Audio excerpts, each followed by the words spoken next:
Welcome, crew, to What Are Your Three, a Channel 3 podcast where we take a member of the Channel 3 community, allow them to pick 3 games of their choosing that we will have a discussion around, go through some honorable mentions, future games to look forward to, and so on and so forth until we get through a good old video game discussion. I'm Dan. With me, as always, is El Rey. What's going on, everybody?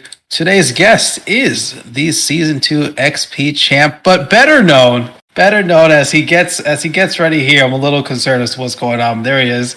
The GIF is right there for anyone that sees a video of this one day if it happens. And also the one-up machine. It is c3.gg/Froggy. What is going on, man? How are you doing today? Hey, doing pretty good. So I gotta ask. So yeah, anyone? I'm not going through the GIF thing again. We're not doing that. But I gotta ask, Froggy. It wasn't on purpose. You knocked your webcam over like 4 times before we actually started recording. Is this why? Because you had, just so we're clear, so Froggy pulled out the GIF, the outfit, everything. He's got the chain, he got the light going, and it was not that way before it started. So was that what happened with the webcam? You're just trying to make sure everything was like there and ready to go to attack? Yeah, I had it all in one power bar to hit it, and boom, the lights, the everything. So yeah, I'm really, the best part of this, Ray, is that you're always the victim of it. It's not me. That's the part I love of this. Every intro, I feel like this is now a tradition. As I'm introducing the guest is trying to do something. As I'm jumping back and forth between reading my little script here and seeing what in the world's happening on the person's screen. And the best part is we have to leave it. We have to leave it every time. I've got Dancing Froggy here. Yeah, man, Space Froggy. Space Froggy bouncing around, man. I love it. By the way, the lights are still on in case anyone's wondering. So now I'm interviewing a guy with the strobe lights going on at the same time. In the club. We're doing it. Yeah. Okay, in the club, and we're going to start with these 3 games. And the first game, it kind of works out really well. It's Donkey Kong 64. You know, the Donkey Kong rap is there. We're partying it up. Let's start. Why is this the first game on the list? Yeah, so Donkey Kong 64. Yeah, the rap. But no, let's go back. So for me, my first system I ever played on was the NES, and I had like 3 games for it. I had like Rad Racer, had your Mario Brothers, and anyways, just like a few games, just like the basics. Never had a SNES, never had like a Genesis like that. But then I was like 12 or 13 and started saving up my money for a system, like an N64. And my cousin had the N64, and so we'd go over there and play GoldenEye and Star Fox and like Diddy Kong Racing. But then I wanted my own system, so I started saving up my money, and I think I had like $100, maybe $200 saved up like over quite a long time. And Christmas came, and my parents took my money, added their own, bought the Jungle Green system, the Donkey Kong 64 system, and it was awesome. Like, it was huge surprise because like we didn't have money, so it was a big deal that they went and took my money and then added their money and got this game for me. And I think it was the only game I had. I might have had like a MLB game. I don't know what one would have been out in 99 or 2000, but anyways, it was that game. I don't know, like I assume Ray has played it. I have. But yeah, it's a collectathon. Like, it's crazy. It's just, I think there's like, I was reading, it was like 3,800 things you can collect, like double the next nearest game. It's insane. So for me, I only had one game that was like of that nature, like a one platformer. And so I just played the snot of that thing. Like, just like went through everything, completed it, beat the boxing match at the end with K. Rool. Like, it was awesome. You answered the question. This is the first game you ever beat, Yeah. or fully beat at least. Is that like because this was like the game, or was it because you were 12 and you finally like had the time, you sit down, you played one? How did this one? Why is this the first one to fully beat? Did you collect everything? I did. Yeah, and well, I don't know if I collected everything. That's what I'm trying to figure out. Like, what did I need to get? I think I had 99 or 100. Like, it was like I went through that game and played everything, and I loved the multiplayer. I loved everything about it. I think I even went back and played the mini games, which I don't think anyone else ever does. But I didn't have any other games, so it was like, that was it. And I, like, to this day, I sold the system, which I hate. I hate the fact that I sold the system, but I sold the system with the box, with everything in it, because I was like, this is a collector's item. This is going to go for like hundreds and hundreds of dollars. And I think it did, but now I'm like, I kind of wish I had it back.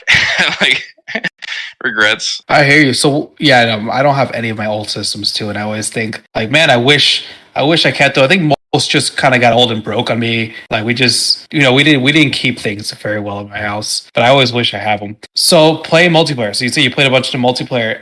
Was there a character that you was like your go-to character? Was it the coconut guy? Was it like the double peanuts with Diddy? Yeah, it was either Chunky or DK, but I'd always go with like the off color. So like because you could change the color, and so I'd always choose like a different color. And it's before I do it. I don't even know if you could do that in Smash 64, but anyway, you could. It was. Oh, yo, you could. Good, and good for you.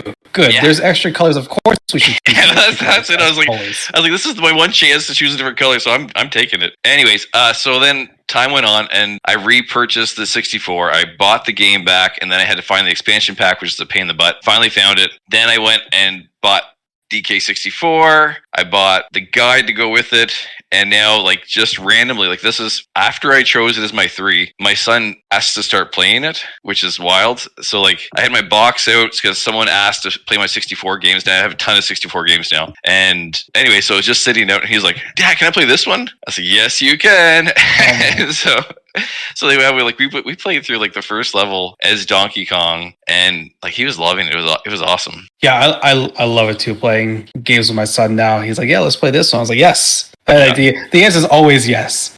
I don't feel like that was the case growing up. Like my parents played some games, but a lot of times like, no, we're not doing that right now. And like anytime my son says he wants to play, I'm like, yeah, oh yeah, we're playing. What do you want to play? I don't like whatever it is. Yes, we'll play. Yeah, like he's 5 years old, and like usually he has a lot of trouble with games, but like this one, I was like, yeah, you run like this, you jump like this, you get your gun out like this, and yeah, so it's been a blast. When you got the original one, the Donkey Kong, the green color pack, did it come with the expansion pack already? Because I remember when I needed to buy it, and I think Donkey Kong was the first game like I got the expansion for. It had it with it, and yeah, so I was like, before I didn't know if I was going to have time to play it, so I was like watching some reviews of it, and that's what people were saying was like this game made them bring up the expansion pack, and it was like it cost them tons of money because they included it with the package with the 64 game. It's crazy. Everyone talks about DLCs now. Nintendo said you can't even play. You're not going to be able to play a bunch of our games if you don't buy this, extra thing. Sometimes you had that. You had to buy a Rumble pack, but then you take the Rumble pack out because you had to put the memory card pack in. It was a wild system with a wild controller too. Do you guys remember which other games needed it? Because I know Perfect Dark. Perfect Dark. Yep, that was the main one I remember. Did any of the Zeldas? No, because Ocarina was early. This guy just said Ocarina. I fixed it. I fixed it, Mr. Jiff. I don't want to hear it. I like GIF. It's a GIF. Anyway, Ocarina. So Ocarina and Majora's Mask were both early in the life cycle. So no, they didn't. But I just remember Perfect Dark was the main one I needed it for, at least.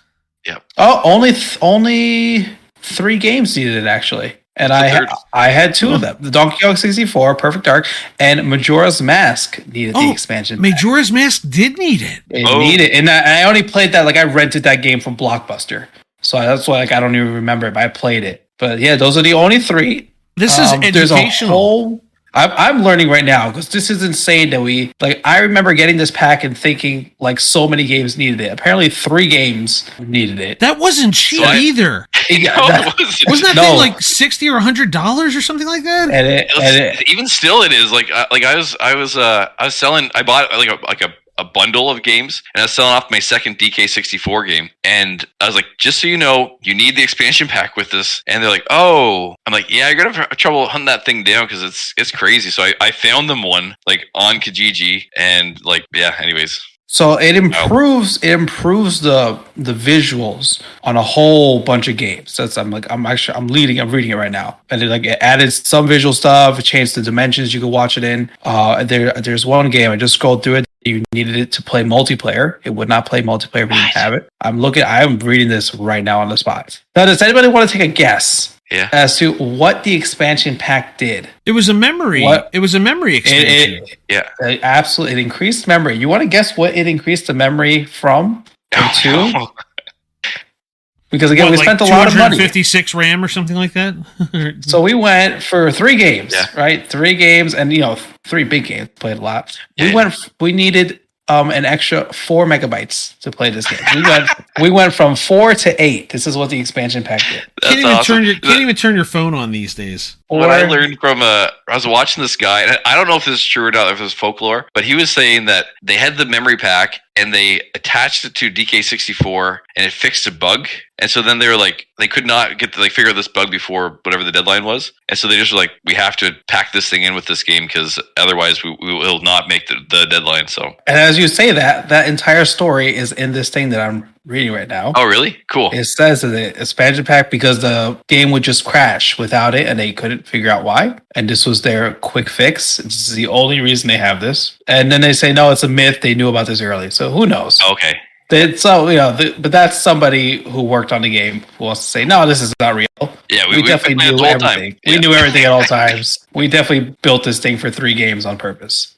Yeah. That's sick. All right, with all that, we're going to move on to the second game here on the list. Here's another one that, I loved. I know I loved. It was kind of like big for me. This was like teenage for me. Halo Reach on the Xbox 360. And the first thing is, this is not Halo 2 or Halo 3. Why did we pick Halo Reach? So I didn't have Halo 1. I had Halo 2, but it was a gift from a girlfriend. And it was right before she broke up with me, and I had so much guilt. I was like, "Oh no, I can't break up with her after she just gave me this sweet game."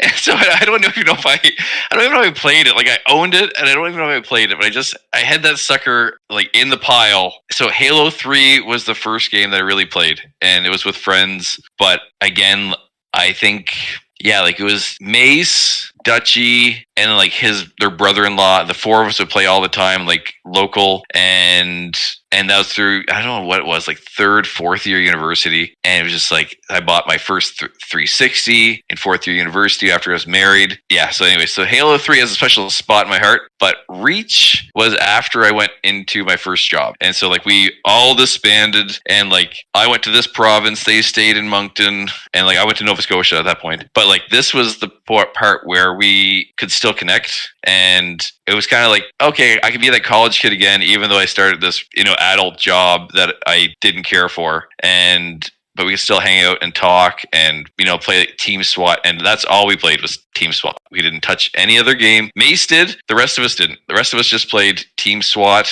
and that was it. So were you big like into Halo lore? Because this was kind of like it was a prequel to the Halo series. So they kind of got to do their own thing with it. Yeah. So when I say Donkey Kong 64 is the only game I completed, I'm being truthful. Like I don't play campaigns. I don't play any of the main player. I don't think I played Halo Reach this game. I think I played ODST because I had to. There was no multiplayer. Like I think it was just Halo 3 multiplayer again. But then I played that campaign. I played Donkey Kong 64 and a whole lot of multiplayer. And like that's all I do. All right, so let's go in that direction. When you're playing Reach's multiplayer? Because you're right. I believe you bought ODST, and it basically gave you access to like the beta for Reach's multiplayer. So at the end of the day, that's where they kind of sent you. Did you have a favorite multiplayer mode? It was just SWAT. Oh, SWAT. Only SWAT. And if for people that don't know, that's I think in Halo 3 it was the BR, and then once you switched over to Reach, it was the DMR. Mm-hmm. And anyways, it's just one headshot, one kill. They had different modes with like SWAT pistols and SWAT guns. But yeah, like we would just play that, and it's just fast. I think like it ties into my third game because like it's just adrenaline. Like you're just running around, pop, pop, pop, pop, and you're like just like, so you see somebody, you shoot them, but it's so over, and you pop up somewhere else. There's 50 kills around. And anyways, prepping for tonight, I brought out the Master Chief Collection and went and played Halo Reach on Team SWAT, and I went from like 2 to 3 kills, and then I realized my sensitivity is like way lower than what it should be for that kind of game. So I went like from 3 sensitivity up to like 8, and it started doing like 13 to 20 kills, and like started going positive quite a bit. So I was like, good. I still have it like 10 years later. I can still do this with these guys that, like the team SWATers. I feel like that's all you play. If you play SWAT, you play SWAT. Yeah, they were happy because Halo Infinite didn't have it at first, so they brought it in as a mode. I think they call it tactical mode, but it's the same thing. There's no armor. You hit a headshot, you take them out. Yeah. Have you turned on Infinite on, or you stick with the Master Chief collection? I think I played Infinite once, but I'm like Master Chief's. I like it. It seems slick. I like the maps. You can choose Halo 3 maps, Halo Reach maps, turn them on, and just SWAT. A lot of people do. You're not alone there. I know there's a whole huge group that they stick with the Master Chief collection. So, cool. What was it like because, like you said, Halo 2 and 3, you're playing local. So you're playing 2-on-2. Maybe you get some LAN parties going on. But, Halo Reach was Xbox Live on a 360, and you're playing with anyone around the world. Well, how was that? Like, you remember that change? Or Yeah, like you're right on. Halo 3, that was set up in a house, my buddy's house, his apartment, let's be honest. And upstairs, downstairs, 2 different screens. You hear the yells, you hear the screams. It was awesome. And then Reach, it was perfect timing for me because it was first year out of university. And so I don't know anybody where I'm at. And I can still connect with everyone that I played with. Also, I love online ranking. That was pretty addicting to move up. So, but yeah, I'm the worst Halo fan ever because I know nothing about the lore. I know nothing about any of the story. I'm just give me the red blues and and my headshots, and that's it. Well, I'm glad I get to jump in here. I thought for a moment, not only was Froggy going to try to disrupt El Rey's introduction there with the still ongoing disco strobe light, but at one point you even started to segue into game number 3 here as you talked about the online sweatiness, which really answered the question, because originally I was prepared to ask you something, because we asked you for your 3 games in advance, and you sent Donkey Kong 64, you sent Halo Reach, and then you wrote Mario Kart, which meant that I was trying to figure out if you were trying to smuggle in 9.5 games into this, or there was a specific Mario Kart. So I'm guessing, based on the online sweatiness and play, we're talking 8. But tell me, is that where we're going with this? Yeah, you're dead on. I didn't even realize they did that. That's awesome. I had to leave it. I had to leave it though. There's times where I send a clarifying question. I'm like, no, which one? But I had to go with. No, you're right. Yeah, we got everything. I said 9.5 because you got everything through the online, the mobile game, and 2 Mario Kart 8s. So I had to count that as a 1.5er. But yeah, so Mario Kart 8 again, obviously a game that is big within the founding of the entire Channel 3 community. 4.9 rated. There are still people who have to answer for their war crimes on that one, but so be it. Can't get them all right there. There are a couple 4s. It's not like, the 1-star warrior took it out, but I mean, this one's got 121 ratings on Channel 3 and it's pulling a 4.9 down. So that should tell you about the quality of game here. But walk us through this. So you already started to segue into it when you're talking about Halo Reach and the online sweat. So let's start there.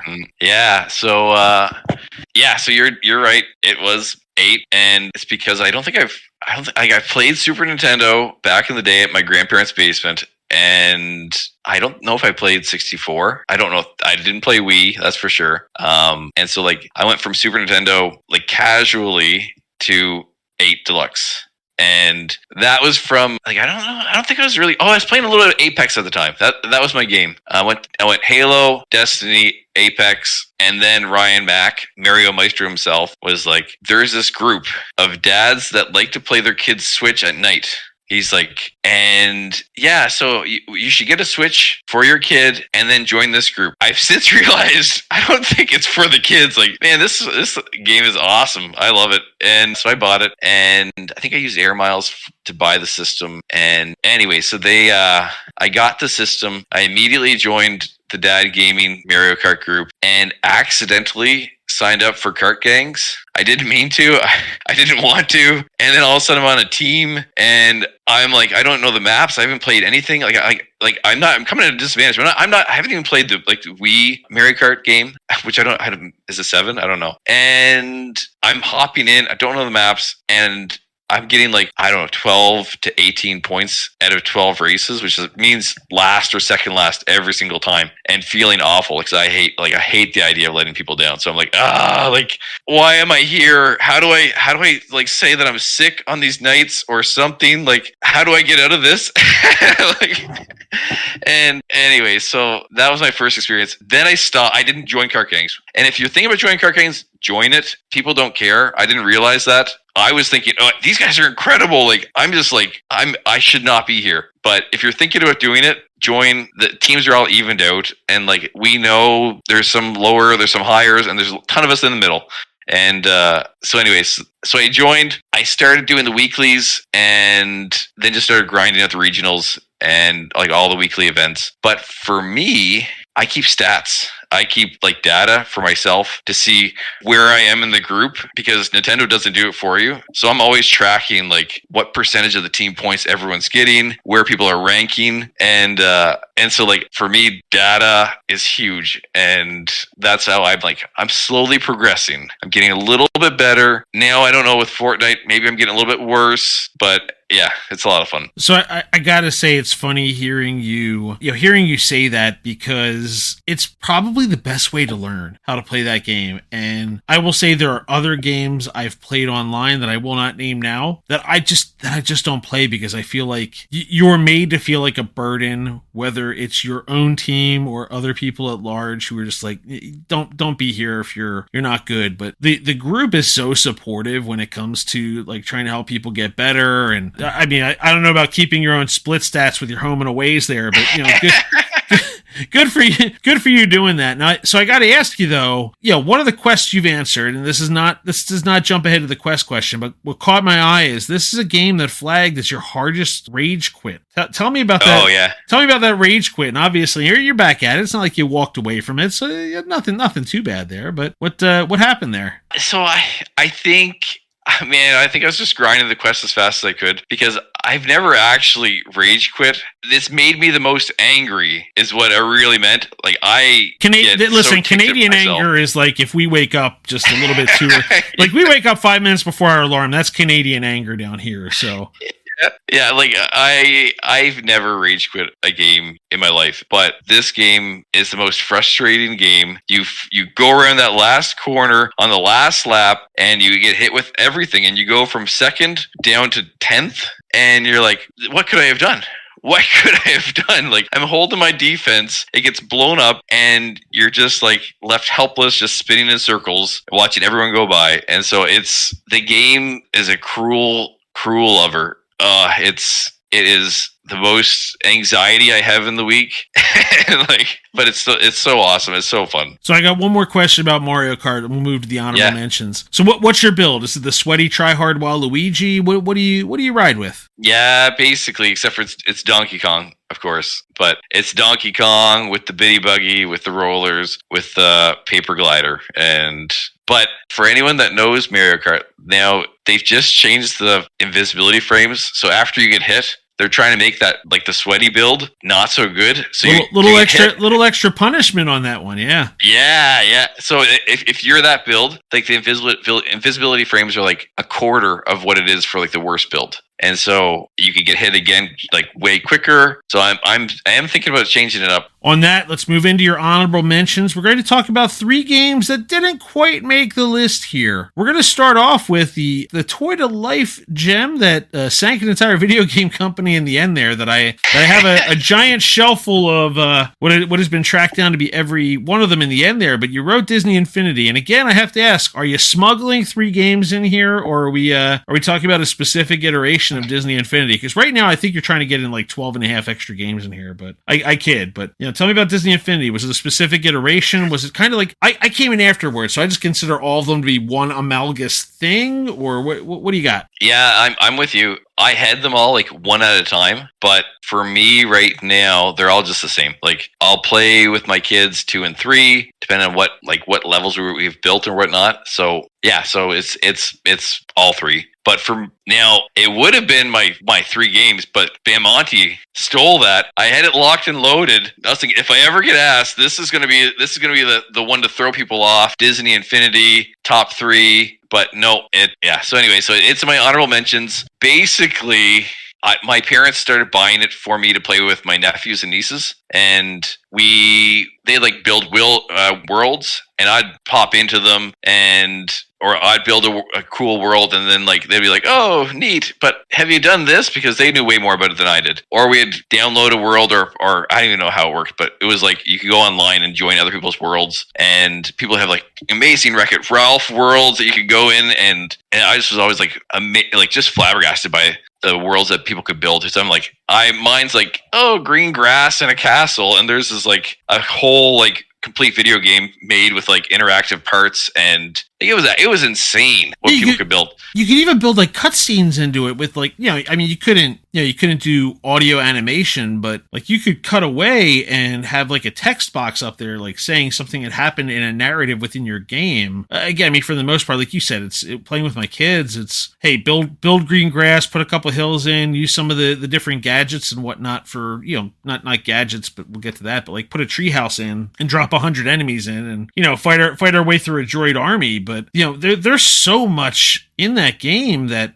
interconnected pieces and switches and all the platforms and weapons and things like that you could really create, like you said, a real game. And I think wasn't Flynn's Arcade like the place? It wasn't long that we had it before the online got shut down. But I went on there and just downloaded a bunch of like the highest rated games/levels people built just so I had them before it shut down. And there's some crazy good stuff people just put together on there. See, I didn't know you could download them beforehand. That sucks. And so like, because I used to go in, I'd watch the updates and be like, oh, here are the top 5 worlds created this week, and I'd be like, okay, I'm gonna go hop in, like tell my nephews and niece, like, join me at this time, and we'll hop into this world. But anyway, so I didn't do any of that stuff, but I just watched videos on YouTube and thinking like, this is amazing, and I'm only touching the surface. Like but now 10 years later, maybe, I don't even know, but I had a few different characters and my kids started playing with them, and I'm like, okay, I'm going to go digging on like Marketplace, on Kijiji to see what there is out there. And so I start buying up lots of figures, and like $20-$40 Canadian. So that's, I don't know what that would be American, but I assume it's like as long as you're not shipping over the border, it's that's where the damage hits. Yeah. Anyway, so I'd buy these huge lots, and then I'd just like sell off all the duplicates, buy more lots, sell the duplicates. And so I still have a big pile of duplicates.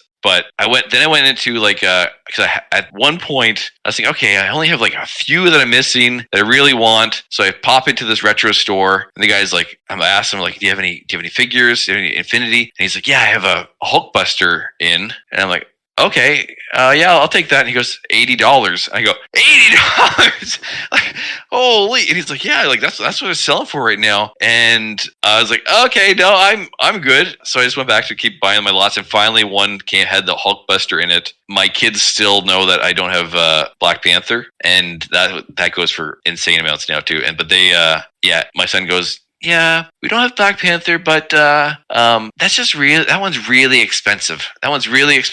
But someday Dad might get it. I'm like, I don't know. Unless I see a lot that I can sell the rest off. No way. You'll wander into a yard sale or just see it while you're driving down the street one day. It's gonna happen. Yeah, that'd be sweet. But yeah, that's so now they play with the characters. They stack the characters, and like they separate them based on what bases they have, and they play with them nonstop. But they still play the game. And so like they still play the games that I have set up, or like the lands that I set up. I have like my name, and then I have like Silly, and then my kids' names, or like Silly and the 3 of us. And so it's just a whole bunch of iterations of these worlds that I keep creating for them. But like we probably still play it like once every 2 weeks, once a month. And yeah, they still love it. All right, let's move to your next game. 4.0 rated on Channel 3, a game I forgot existed, but had a flood of memories come back when you requested it to be added. Jet Force Gemini, a game that you rightly called out would have been a good pick for a remake. Unfortunately, I'm just waiting to see, obviously Rare, Xbox, all that.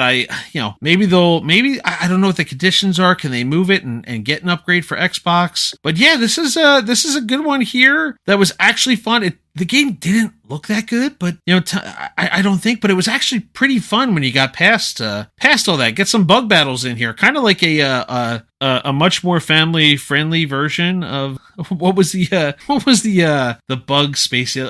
Starship Troopers, the Verhoeven one. It's like a nicer version of Starship Troopers. My God, I've never heard that comparison before.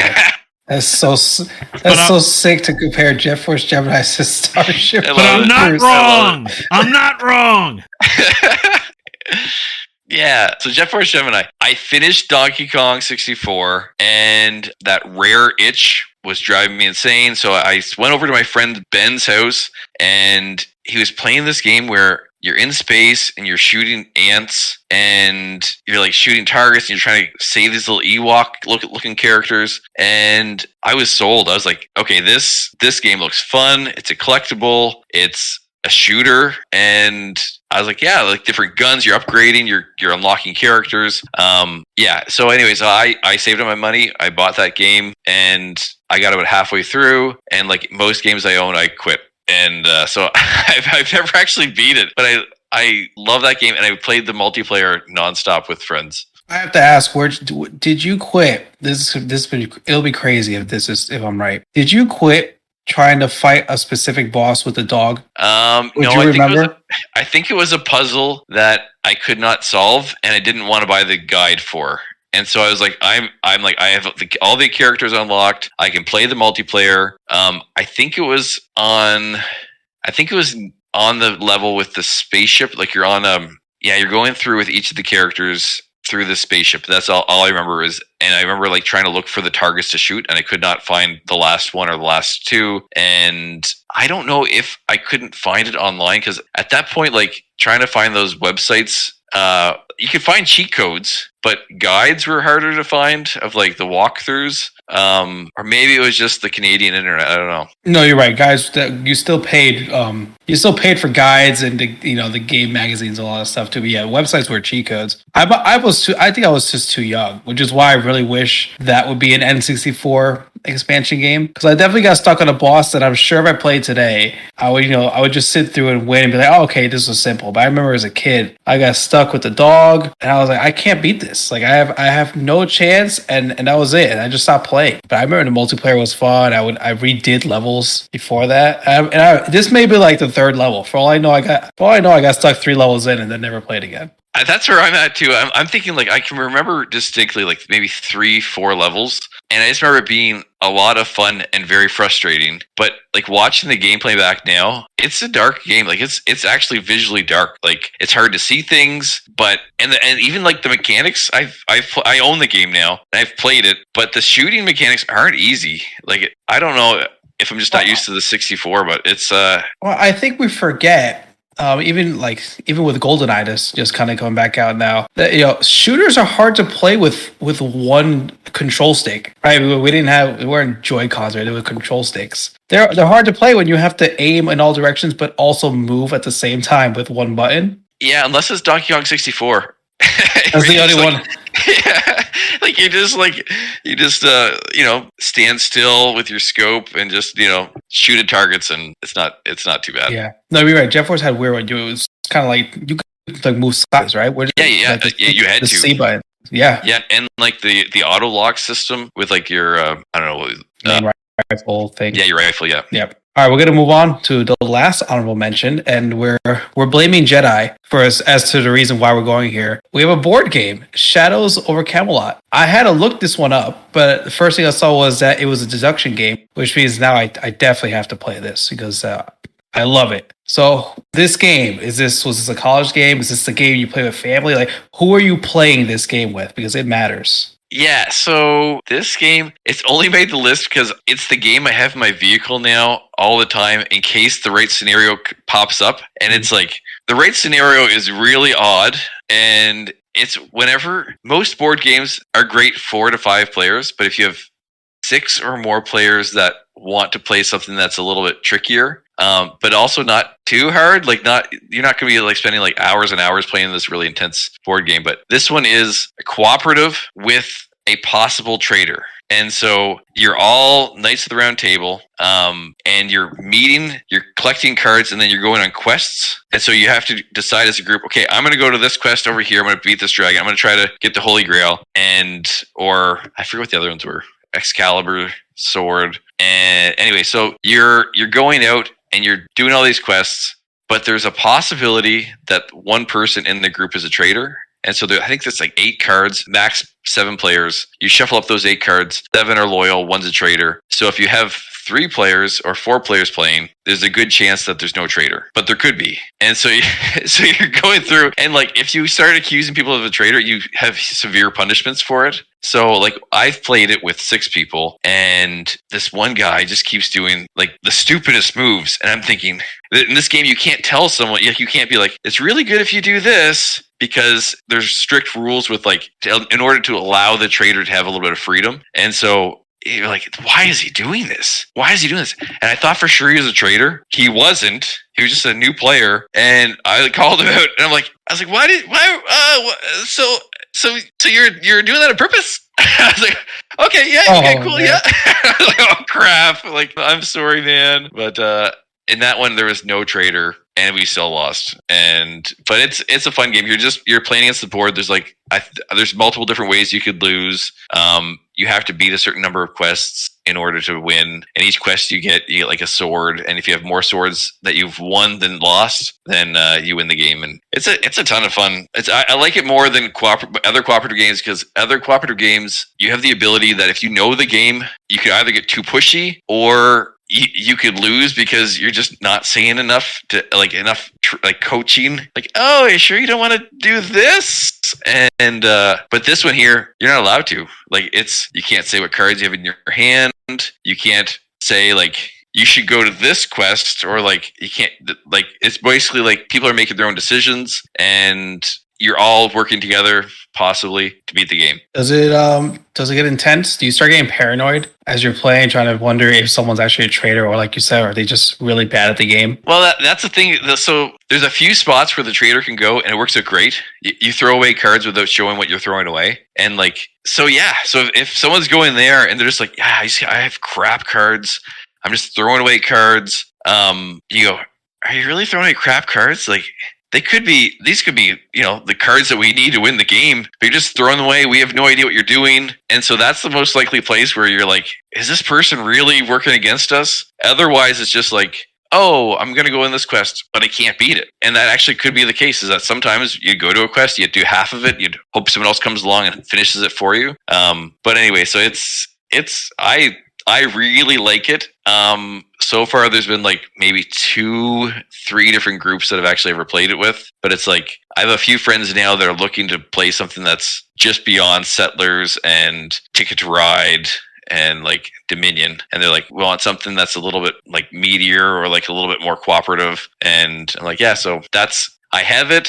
I've sold it. I think people are okay with playing it. Just the right scenario hasn't arrived. Like, you can play it 4 people, but it's better with like 5 or 6. It's on my list. I gotta get this game now, because my family does the same thing. We get, when everyone's together, the big group games. This is a game I know we're gonna want to play. I gotta say the board game damage is piling up for you, Ray, with these people. Again, board games are coming to Channel 3, so we're not really calling it a full on sneak. Yeah. You're in advance, but Jedi did some damage. Now I can feel Froggy snatching Ray's wallet out of his pocket. I have half a wall of games, so yeah. I got a whole list on Amazon. We just keep adding games to it. I have a basement wall. Like it's the shelves are starting, like they're not the, I don't know, it's Calyx shelves from IKEA. These ones are like really just someone put them together in my basement before I bought the house, and they're starting to like droop down.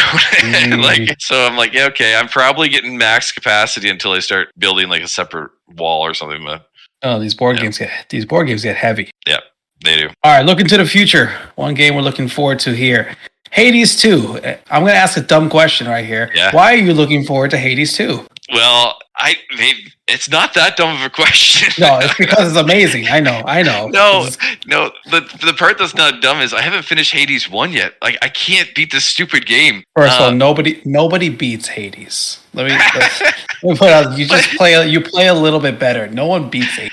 Well, I saw so you put this up as a challenge to beat in a week, and I'm like, okay, and Jube's telling me, oh yeah, like you can beat this in, I don't know what he told me, like 12 hours, 11, 12 hours. I'm like, okay, I bought it, I'm working through it, I'm loving it, but I'm awful. And And and like I have like the easy mode turned on, which is God mode, and every time you die, you take less damage. I'm at 72% less damage right now, and I still can't beat this stupid game.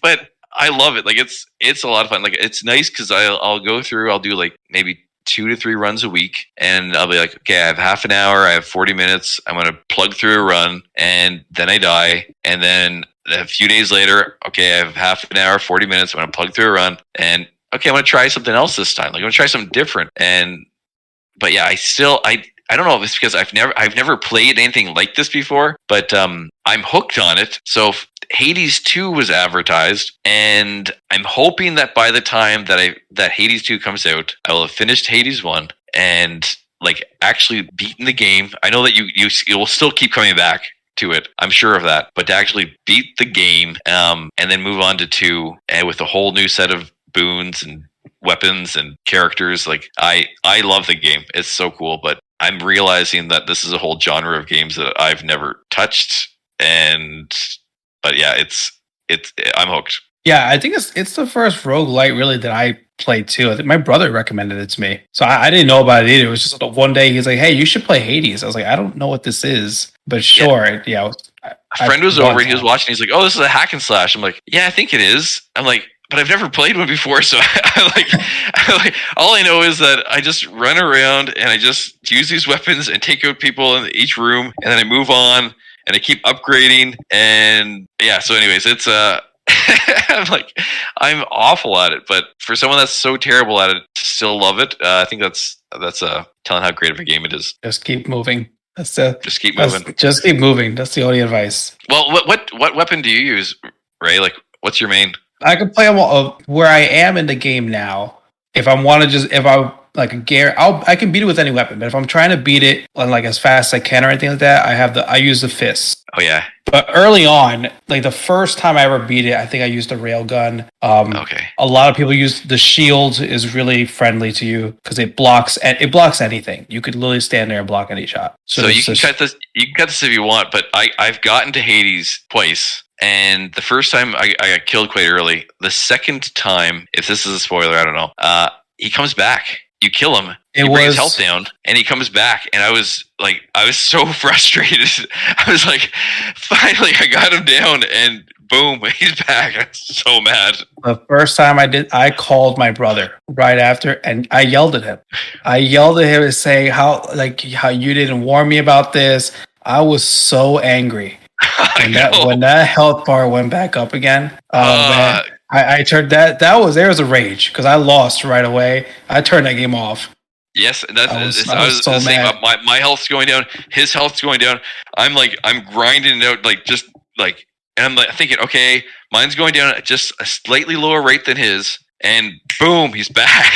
And I'm like, oh, I was mad. It was terrible, but it's a great game. Everybody play it. Yeah. It's great. I promise. It is great. I've had the YouTube dialogues because I was like, there's so much extra I'm never gonna get to. It's the only game I have Reddit posts coming up on my phone regularly. I don't know technology. I don't use Reddit, but for some reason something got checked off, and my phone is sending me all these like memes and all these like strategies for beating Hades, and yeah, so I love them, but.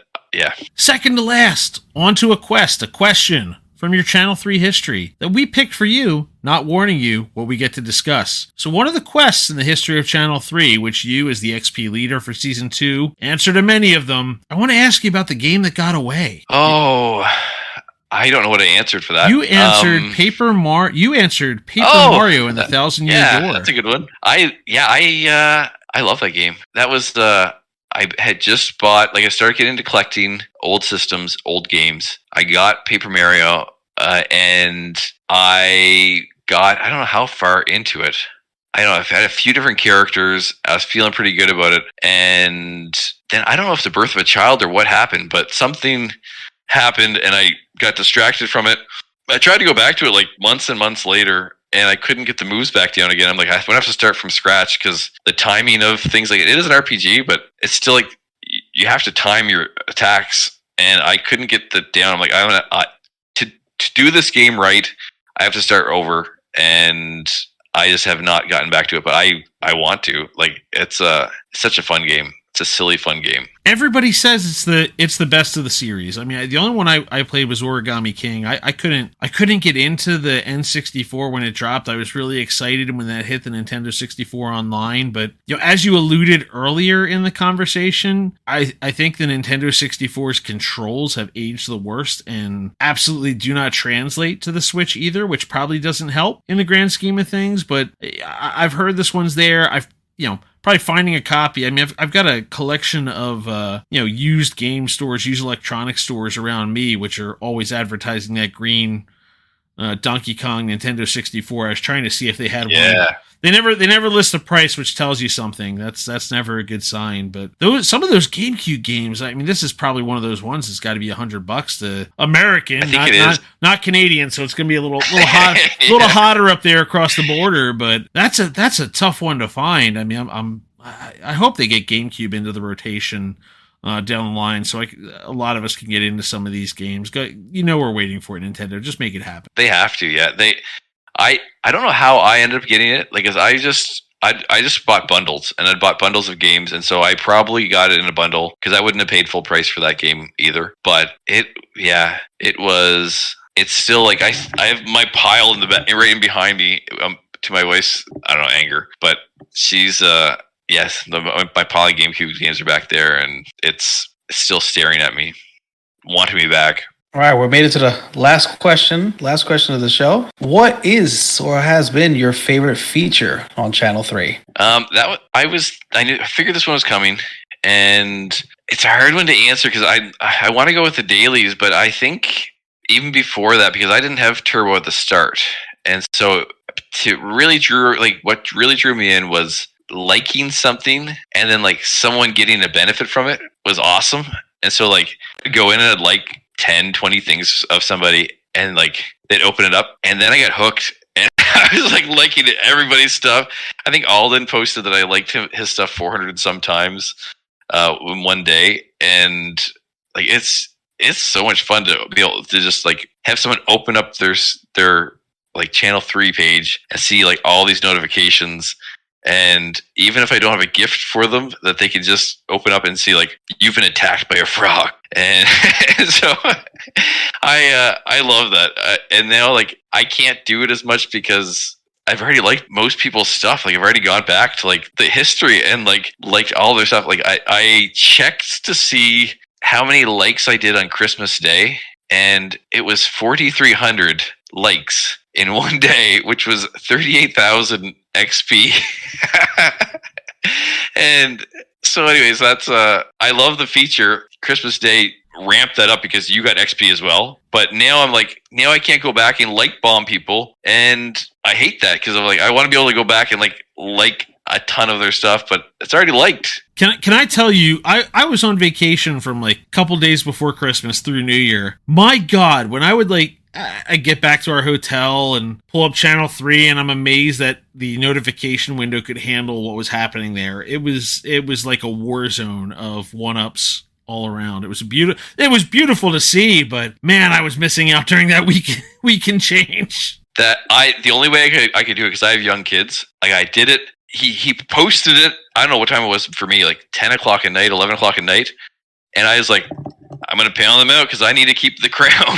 And so like I went from like 10 o'clock until like maybe 2 or 3 in the morning, and just like went through and liked everyone's stuff. So that way at Christmas Day, I would not be on my phone hitting the button over and over and over again. And then we ended up like, I guess I didn't travel, but it was just like once the kids went to bed at the end of the day, and I was like, okay, I can finally get back to it, and I can start one-upping people until Joel cut it off. I think he even cut it off like an hour or two early, which I didn't mind. So like I can keep the crown, and like I can finally put my thumb to rest. And all right, with that, we've made it to the end of another episode of What Are Your Three?